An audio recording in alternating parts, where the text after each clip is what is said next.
What's going on, everybody? Welcome 30 to it. TJ Wingard here with you, and this is another episode of Beyond the Tape. Really excited to bring this video your way. I alluded to in the last episode of the pod that the next installment will be my quarterback rankings, but that was without me knowing that Daniel Jeremiah was going to sneak out his mock draft 2.0. So I have yet to look at this. I know a lot of other people and a lot of other content creators have already reacted to this. I have steered clear from all those, so this will be my first time digesting the 2.0 mock draft from one of the best in the business, one of the pillars, the Mount Rushmore faces that you think of when it comes to the NFL draft, in Daniel Jeremiah. So let's not belabor the point. Let's jump right into it. Kicking things off with the Tennessee Titans taking Abdul Carter. I talked about this a little bit in my last mock where I had the Titans trade down. I think there's a real world possibility where, Brian Callahan worked with Derek Carr for a little bit in Las Vegas. Totally see a world where that's one of the veteran options they explore. Maybe it's Sam Darnold, maybe it's Russell Wilson, maybe it's Justin Fields, maybe it's Kirk Cousins. But right now, I think Derek Carr makes a lot of sense with that overlap. Plus, you also take him into 2026, where even if you draft a guy, which I think right now most people would say, hey, kick the can down. Let's see what 2026 is all about. If you don't love the guys, especially at the top of this class, you could roll Derek Carr into that plan and have him be someone who starts the season. Then you eventually pass the torch down. And in doing so, then you get the opportunity to draft who you think is the best pure football player in this class. If you can't trade down, draft Abdul Carter, draft Travis Hunter. I've said this before. I'll say it again here. One player, one spot, give me Carter. If you think the two-way play can work for Travis Hunter, I think he's the best pure football player in this draft class. So I'm totally fine with Carter here, and I think partnering him up with a veteran quarterback for a year makes the Titans a lot better, at least going into next year, and then you kick the can down the road, figure out what 2026 has in store for you. Cleveland Browns going Cam Ward. Okay, that's fun. I haven't seen this in a whole lot of mocks. A lot of times you see Shedeur Sanders with, Kevin Stefanski and his time with Kirk Cousins and, some of the other guys he's worked with in the past kind of fitting that archetype.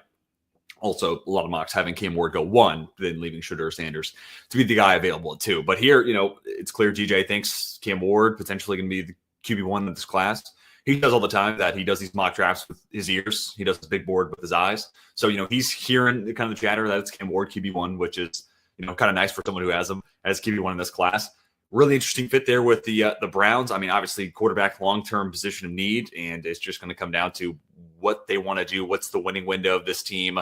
Do they trade Myles Garrett? All that sort of stuff that's still up in the air right now for the Browns, but I don't think it's out of the realm of possibility that they do go quarterback. And I actually think it's kind of nice to see Cam Ward be mocked to him because a lot of times I feel like I'm seeing Shedeur Sanders. Travis Hunter then 3. So, I think Jeremiah is kind of playing this a little bit more, tepid when it comes to the quarterbacks flying off the board. A lot of mocks you'll see, including my last one, 2 quarterbacks gone in the top 3.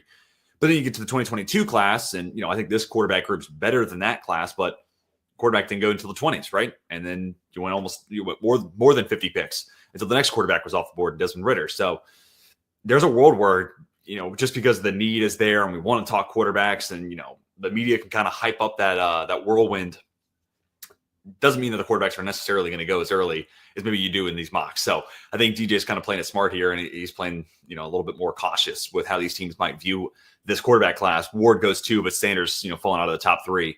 Feels like it doesn't happen in a whole lot of mock drafts, including my own. So I'm putting my own hand up here. But Travis Hunter there at 3, interesting there from the standpoint of you're the Giants, and feels like Joe Schoen and Brian Daboll were given one more draft to go get a quarterback. So in this mock, not getting one, that's oof. You want to be reaching for a position of need for sure. But at the same time, again, it feels like they were given this draft to go get a guy and see where that goes. So it'd be kind of hard to imagine they don't go quarterback round 1. But nevertheless, best pure football player in the class, can't be upset about that. Will Campbell going 4, I think that's certainly a possibility. Him or Mason Graham, right? These 2 guys who might have the highest floors of anybody in this class. And again, fully acknowledging Abdul Carter and Travis Hunter. Those guys definitely have superstar potential, but the floor for Mason Graham and Will Campbell is probably 8-year consistent player.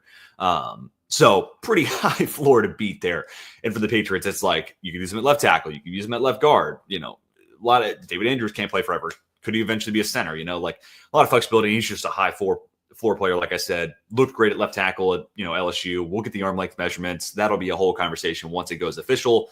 But really smart football player, got it above the shoulders, great, play strength as well, just the arm length. That's really the only concern. And he's not the most fleet of foot, and he plays a little upright sometimes. But again, one of the safer prospects in this year's class, and there's no shortage of offensive line needs there in New England. And here Mason Graham comes off the board. I think this is one you'll continue to see in a ton of mocks. It just loads up that D-line beyond all belief. Hines Allen, Trayvon Walker, Eric Armstead, plus a Mason Graham. Okay, now we're getting somewhere. And it's a new regime. It's turning a leaf. And, we see these teams who have built up the trenches to be, the absolute strength of that roster and how that's worked out. And, I can see where Liam Cohen, maybe you look at Tetairoa McMillan like I did in my last mock. Hey, that's kind of my Mike Evans type of guy, and BTJ gets to kind of move around. But at the same time, you could eat your vegetables here, work with what you currently have, see if Liam Cohen maximizes Trevor Lawrence takes a step forward versus going weapon, right? So you can totally see a world where they do their dirty work. And it's also funny, this is a pick that just would not have happened under Trent Baalke, the short arms. Like, if he wasn't going to take Aiden Hutchinson over Trayvon Walker, he wasn't going to draft Mason Graham. So it's also kind of fun from that standpoint, a pick that wouldn't have happened if Baalke was still there. And then eventually Shedeur Sanders does come off the board. So you still get 2 quarterbacks in the top 6. So it's not like, one of these guys falls to the Steelers 21 or something like that. But nevertheless, again, a little bit more reserved. We've seen a lot of these mocks where quarterbacks are gone by, the top 2 quarterbacks at least, are gone by pick 3. So a little bit more reserved here. Absolutely a position of need for the Vegas Raiders. This makes a bunch of sense, right? Like, new minority owner who's playing a big part of a lot of these decisions, and Tom Brady, first-time GM in Spytech, first-year head coach there in Pete Carroll. Go get that quarterback to kind of complete this new look there in Las Vegas. Makes a lot of sense to me.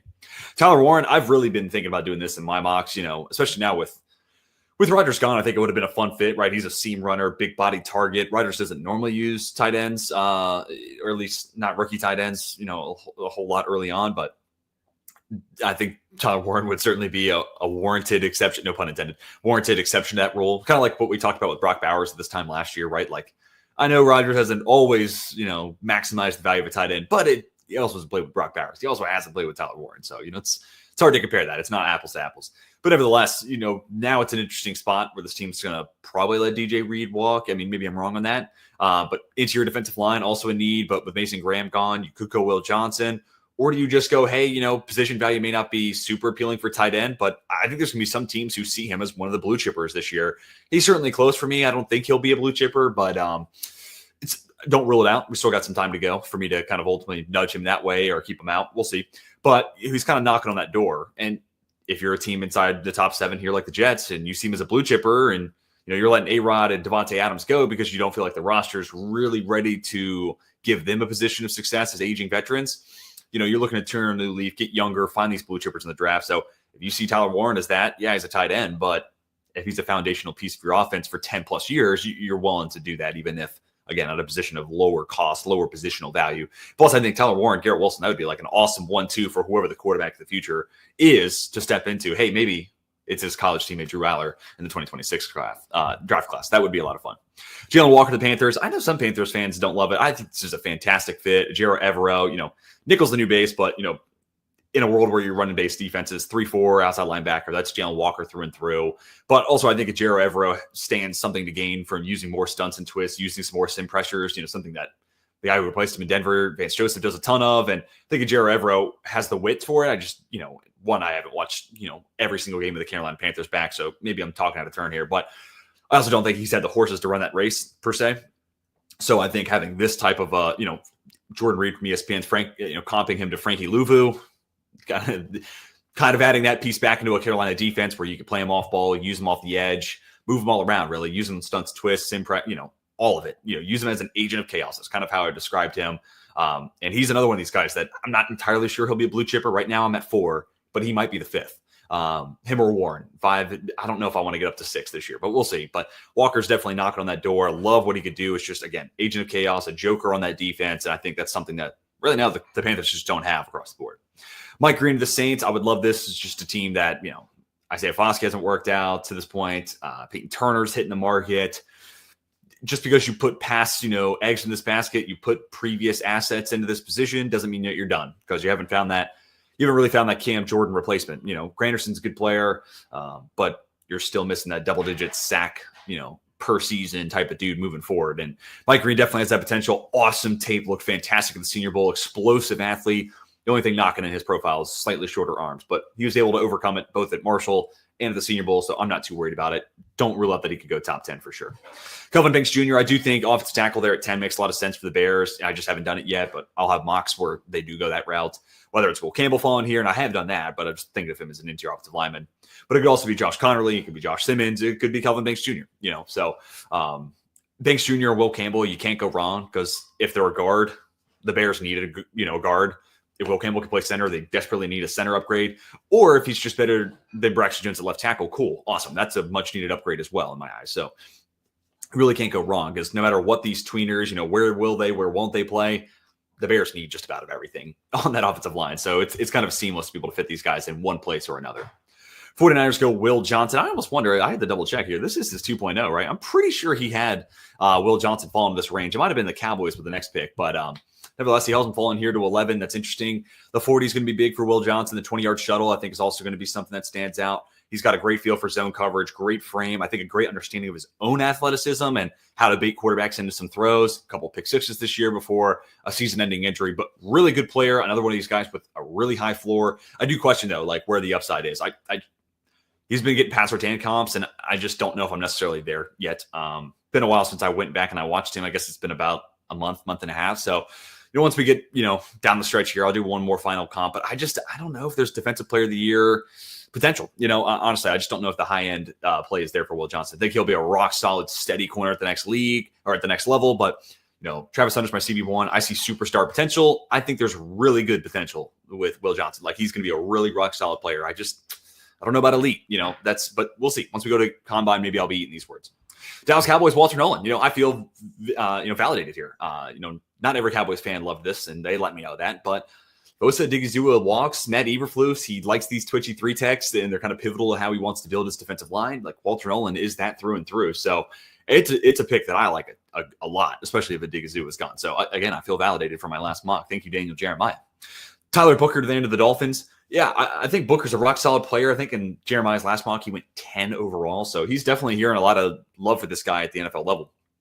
To me, he's probably like back end of the first to second-round guy. I do like Tyler Booker, behemoth of a man, plays with a ton of strength, still pretty fluid. He's not like the most, I don't think he's Gray Zabel out on the move. But nevertheless, like he's fine and he holds up well for 325 pounds. And again, a hulking human being. So I think he's fine there, but I do worry, in this wide zone scheme where, getting these guys out into space is like, chief priority. Tyler Booker may not be the number one fit for me there. If Kelvin Banks made it here, I think he can't lose there, whether it's guard or tackle. I think he's in his movement skills. He'd just be a fantastic fit. Armand M'Bu, I think, could fit into that mix as well. Trade down Gray Zabel. That's what I did in my last mock. But Booker, I don't think is a bad fit. Yeah, it's just like the fleet of foot, And again, we'll find out more about that once we get to the combine and get an idea of where his athleticism traits stack up to the rest of not only this class, but, just interior offensive linemen of years past. Armand M'Bu, then to the Colts. I think this is twofold right here. This could be your Braden Smith replacement right there at right tackle, like DJ Notes, or Will Fries is a free agent. And, there's a lot of teams, honestly, within that own division. Jags, Brandon Sheriff's hitting the market. The Texans' interior offensive line was a mess last year. A couple teams in that own division might poach Will Fries. So I think M'Bu, either a Will Fries replacement there at right guard or your long-term replacement to Braden Smith. I haven't thought about this, but that's a really nice pick. And it'd be a good opportunity for Chris Ballard to draft a year ahead of need or, potentially draft a need, depending on what happens with Fries. Michael Williams to Falcons. I'd like this. I'd be really interested by this. They drafted a couple of tweeners last year in Ruka Roro, Brandon Dorless, but to me, those guys were definitely interior defensive linemen. Michael Williams has the flexibility to move inside and passing downs, but this is also kind of fun. Georgia going to Atlanta. I feel like we talk about that every year with, just how good that Georgia defense is perennially. But nevertheless, you draft him here to play edge. He's a good complement to Arnold Ebiketie, who's a little bit lighter, doesn't have the longest arms, wins with finesse and speed. Michael Williams wins with, power and arm length. And he's a rock solid run defender too. You're getting that day one. It'd just be interesting to see like Raheem Morris, typically 4-3. He also dropped these guys into coverage too. So that's where, if Jalen Walker made it here, that'd be like match made in heaven. But Michael Williams, the other Georgia edge rusher, I think he's a good enough athlete to be able to do that from a time-to-time basis. The question is going to be, how explosive is this guy? Let's see what those numbers are at the combine. He's been heralded as this all-world athlete, but he just never had the chance, Georgia, to go wide of the offensive tackle, pin his ears back, showcase that. So athletic testing is going to be huge here, but it is an interesting fit there for a Falcons defense that obviously needs edge rush help. Cardinals, Kenneth Grant. This can be one that I hate to I hate doing the same pick in consecutive mocks, but this is a tough one for me to shake. They just need a nose tackle, but Kenneth Grant also has the athleticism to play some 3-tech for you. So you're getting, base defense value to play the nose, but also pass situations where he's not going to be head over the center more than likely. He'll be more of a 3-tech alignment. He gives you a ton of value there. Special athlete, awesome against the run already. It just comes down to, can you take that guy who's hot and cold as a pass rusher and find more consistency there? And I also think like getting him to a defensive line that already has Darius Robinson, has Dennis Gart, he's not stepping into a situation where it's like, okay, fix it. They've got some pieces there. It needs to become a better unit for sure, and he's a big part of that. But there has been some assets put in there. There has been some resources devoted to that group, and he's not having to change the complexion of that entire defensive line. He's just kind of the piece I don't think they have right now in the interior, which certainly makes that unit a whole lot more appealing as I look at potentially adding a Kenneth Grant to it. Cincinnati Bengals, Jahdae Barron, this is a fun fit, especially if they let Mike Hilton, go and they don't bring him back in free agency. I can see where Jahdae Barron just kind of slides in, plays that nickel. Texas used him there. He played outside. He played some safety. Just use him as a Swiss Army knife. But especially as a blitzer, Texas would do that a handful of times a game. The Bengals would do that with, Mike Hilton. New defensive coordinator coming in, but Al Golden loves these stunts and twists and sim pressures, and he loves blitzing from the corner spot too. So especially the nickel, like I can totally see where Jahdae Barron kind of fits perfectly into Al Golden's plans there. I think that's a really nice scheme fit, and for a team that just needs to get better on the coverage side of it as well.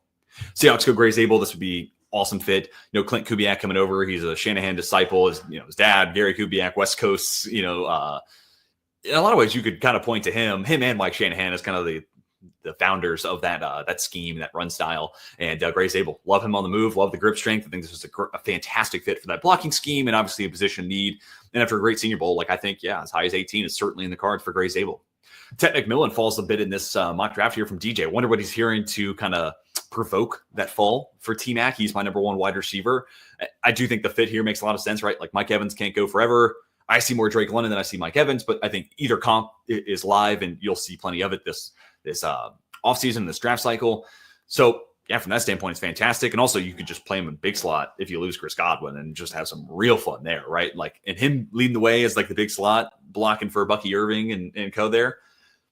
That's kind of appealing as well. So I don't hate it. I'm just kind of surprised he fell to 19. That part is more of the head scratcher here for me. Denver Broncos take Colston Loveland. I've seen a lot of people on Twitter lately, or X, whatever you call it, lately kind of talking about how great this tight end class. And, it's kind of two different molds. Warren plays more like a baby Gronk or like a Gronk clone. Loveland kind of plays more like a Kelsey clone. So, my last mock, I had him go to Kansas City. That felt, good and validating to hear some of that chatter. But honestly, I don't know if these two guys are, I don't know if either one of these guys is available beyond this pick, to be honest, right? Like, if the Broncos can get Warren, I think Sean Payton's going to will it so. I also think he would like Ashton GT as like a Reggie Bush type of guy for that offense. But Colston Loveland makes a lot of things go around and would fit into that, joker. He wants a joker. He's talking about it with Kay Adams. Play him in the slot. I think he can play in line. It's not necessarily ideal at his weight. We'll get that officially confirmed at the combine, though. But also even just like as an H-back, play him off the line of scrimmage, free him up.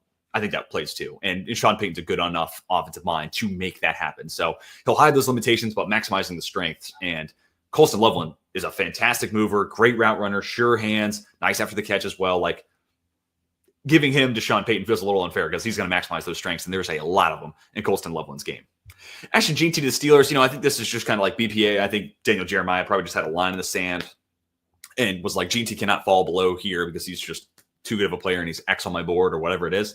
So I think that's kind of where we're at here. The Steelers have already gone first-round running back. I will say the Najee Harris experience probably takes the Steelers in a different direction, right? Like, it didn't totally work out, and it's a loaded running back class. So I don't know if they'd go running back round one, but nevertheless, they have done it before, so you can't rule it out. And GT absolutely is like an upgrade over Najee Harris. And I like Najee, but like GT, not even close for where they are as prospects even. And also restricted free agent Jaylen Warren, got to think about that. Could potentially lose them both. So 3-down value with GT. I don't know if he'll be the world's greatest blocker, but he is an awesome receiving back. So no matter what, there is something to get out of him on third downs. And maybe there's a world where it's GT plus another guy later, or it's GT plus some veteran who kind of serves as the pass protector, like think Samaje Perine-esque type of addition in free agency. Could totally see that. I think there's too many fish to fry for the Steelers to go running back round one, right? Like, honestly, this with where the board's at, I'd consider left tackle. Like, Broderick Jones just hasn't worked out. And the only thing worse than making a mistake is trying to force that mistake into a win.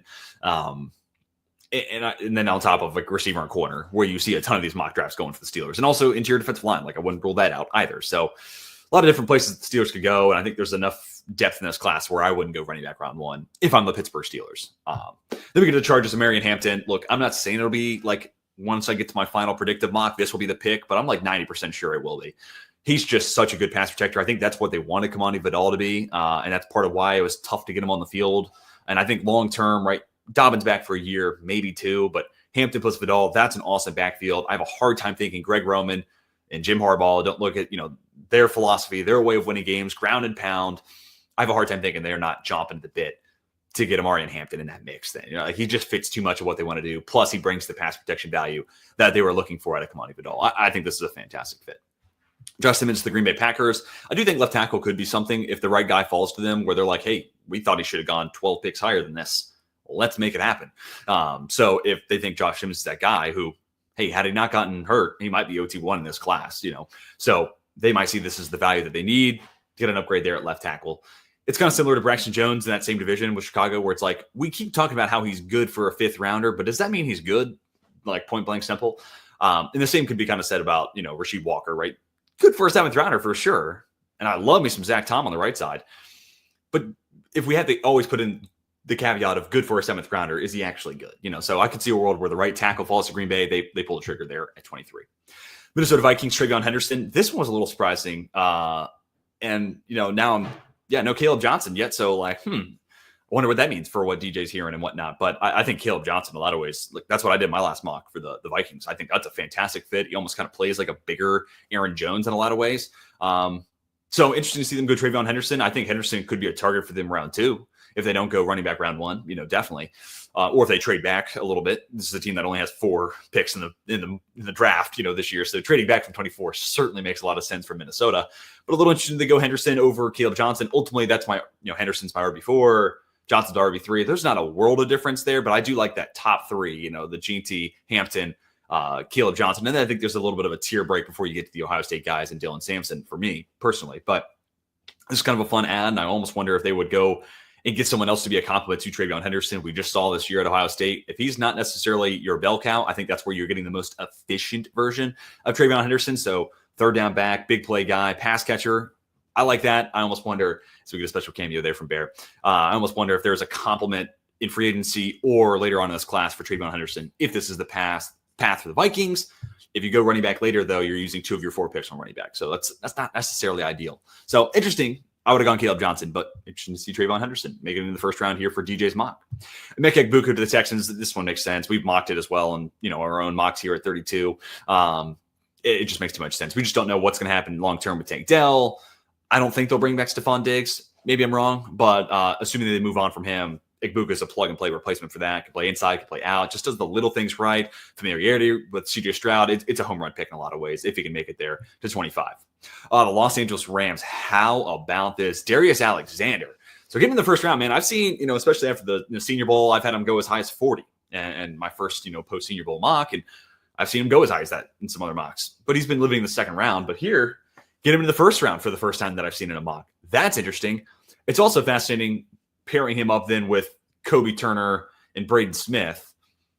And, it's an edge group that already has Byron Young, who's solid, and reigning defensive player of the year, and Jared Verse. So it's starting to become a loaded defensive line, but there's just, just not enough. We just watched the Eagles win the Super Bowl, right? And they were in it, 2 years before that. So there's never enough when it comes to O-line, D-line depth. It's just, you can always add there. So I don't hate this whatsoever. Maybe a little rich for where I'm going to have Darius Alexander on my big board, but nevertheless, it's not by much. It really isn't by much. He's a older prospect, but he's also move-in ready when it comes to the next level. And throwing him in a rotation with Braden Fisk, Jared Verse, Kobe Turner, all these guys I already like, and now they're going to be fresh when they're on the field because you got DA kind of moving all across the D-line. I don't know. I'm starting to come around on it. Maybe I like that pick more than I initially reacted to. That's kind of fun. I will say I would definitely take Shamar Stewart before I would take Darius Alexander, just off my own big board. So Shamar Stewart falls in the Baltimore Ravens lap. As a Steelers fan, this would be my worst case scenario. This place that does nothing but draft and develop guys, getting this guy with all the tools in the world to be an awesome edge rusher. And he's also a very different style of player on the edge than David Ojabo, Odafe Owe, Kyle Van Noy, the guys they currently have under, or at least this first 2. I think Van Noy is a pending free agent. But Very different than all those guys. So that part is interesting. I just think he's off the board by 27. If he's not, though, this is like they can't keep getting away with it type of meme for the Baltimore Ravens. Another guy just falls right in their lap. Perfect. Just like Nate Wiggins last year, where it's like, wait a minute. Why do we let a guy fall to the Ravens? Like, who let that happen? And, it feels like it happens every year. Detroit Lions, Donovan Jackson. I like this a good bit. They are definitely getting older on the interior offensive line. And Kevin Zeitler, pending free agent. I think if Zabel makes it here, he's a fantastic fit. Been seeing that in a lot of mocks lately. I love that. But Donovan Jackson, just plug and play at left guard. Sign me up. Christian Mahogany becomes your right guard of the future. And then you're looking for a center maybe in free agency, or you're drafting a guy in the mid-rounds, or you're drafting a guy next year to eventually take over for Frank Ragnow. I like this a good bit there for the Detroit Lions. Jahad Campbell to the Commanders. Okay, this is not one I've seen, and it is interesting from the standpoint of like they have Frankie Luvu in-house, and they clearly like using him in a variety of ways, but he can't play forever. So do you just draft Jahad Campbell, let him play next to Luvu? And I think Campbell's a good run defender. I think he's got good feel for his zone coverage. The change of direction, let's get some athletic testing there. I think he'll be fine, but that's the one thing when I see him moving around on the field, I'm like, that could be the one number that isn't super appealing out of the combine. So we'll see TBD there, but assuming that checks out, I do think he could be a starting linebacker for you and worthwhile of a late first round pick. And then eventually you have like a successor and plan for a Frankie Luvu replacement. And also Dan Quinn's like, I feel like he was at the forefront of utilizing stunts and twists. It was that first year in Dallas where it was like, this guy's using it like 10% of the time. And that's like unheard of at the time. So I feel like he's kind of been at the forefront of that. And I can see a world where having Luvu and Campbell just makes him that much more diverse using stunts and twists and these sim pressures. Because now you don't know which linebacker is coming and which one's dropping, or if they're both coming, or if they're both dropping. Just adds that much more mind games that Dan Quinn can play on opposing offenses. Those go Matthew Golden. This would be a lot of fun. I think Keon Coleman definitely was a better player once he was moved off the X position, which is kind of the knock out of, him coming out of college, right? Like, is he truly an X receiver? I think we saw they got Amari Cooper, who wasn't even that productive, but he just played on the line of scrimmage, and it freed up Keon Coleman to be someone who played off the line of scrimmage, you use in motion more, just get that athlete a head start. I think that ultimately is probably his better spot. So drafting Matthew Golden here feels like you're drafting your X receiver. He's not the biggest guy, but also there is a little bit of Stephon Diggs in Matthew Golden, more quick than I would say fast. I am a little worried about his 40. When I watched his tape, I saw 4.48. That's kind of what I put in my notes. That's kind of the number I think he'll run. Maybe a little bit faster, maybe a little bit slower, but I think he'll be in that mid 4.4 to late 4.4 range. So don't be expecting, Adonai Mitchell, Xavier Worthy from last year's class, but he's rock solid as the route runner. He's really smooth, good understanding of how to find the soft spots against zone, good hands as well. Really nice in the air. You saw that in the college football playoff, be able to contort and get himself into a favorable position to go win it in 50-50 situations. So there's a lot to like about Matthew Golden, and I think this ultimately will make Keon Coleman more productive for that offense as well. Josh Connolly Jr., hey, if he makes it to 31, this guy's in the upswing. I would get him before this, but if he falls in the lap of the Kansas City Chiefs, they're sprinting the card in. I could see them be willing to move up for someone like Josh Connolly. Josh Connolly and Josh Simmons, depending on how far they potentially fall because of injury history, and then Connolly's just a little bit young and he's getting there, but he doesn't have that 1 year of like lights out elite tape. Like Kelvin Banks this year was rock solid. And the year before that, he was awesome in Texas. He's got 2 years, really, you could call of quote unquote elite tape. Will Campbell, same thing. Connolly, had he gone back to school, would have had, in my opinion, next year would have been that year of elite tape where it's like, okay, there it is. He's fully taken all these steps forward and he's got the year of tape to back it up. I think he was on that ascension, but I think this is the opportunity for the Chiefs to kind of grab it before he makes that ascension at the college level. Hopefully he does it for you at the NFL level. This would be like, this another one of these, you can't keep getting away with it memes right here for the Chiefs getting Josh Connolly. Last pick, Malachi Starks. I mean, this would be candy for Vic Fangio. Like, oh, this guy, I could play it free, strong, or in the nickel and just move around. And he's a great tackler in the box. He's got an abundance of, big playability when playing over the top. He's got coverage instincts to just play the nickel if I need to.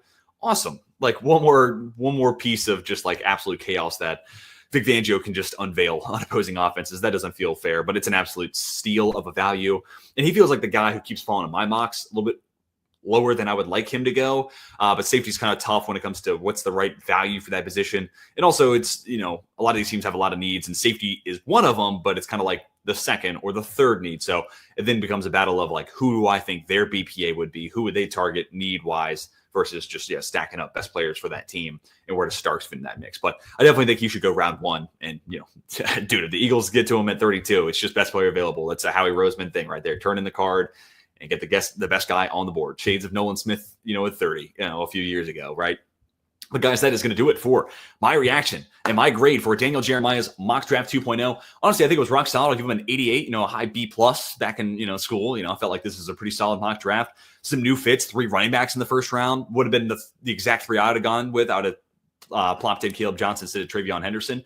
But some good fits, some fits I haven't seen. Some guys falling a little bit lower, like a Ted McMillan than I originally had expected. And some guys going higher than I had previously expected. So really fun mock draft to run through. Daniel Jeremiah is just one of those names where it's like, oh, he put out a mock. Let's see what he's thinking. And of course, I wanted to share my reaction with all of you. Let me hear your thoughts on Daniel Jeremiah's latest mock draft down below in the comments, and a reply to this on X or in my DMs. Would love to hear from all of you. And of course, we're going to be doing this for other, big names. The next Dane Brugler mock, the next Trevor Sikkema mock, the next Connor Rogers mock, big name, Mel Kiper Field, all these, names moving forward. Like, we're going to be doing this for when they unveil a mock draft. So this will become a staple. This will be something we do moving forward here on the 32 Beat Writers YouTube and on our Twitter. So give us a follow, give us a subscribe if you're interested in seeing more of videos like this. But guys, that is going to do it for me. I hope you all have a fantastic rest of your day. My name's TJ for 32 Beat Writers. We are signing off.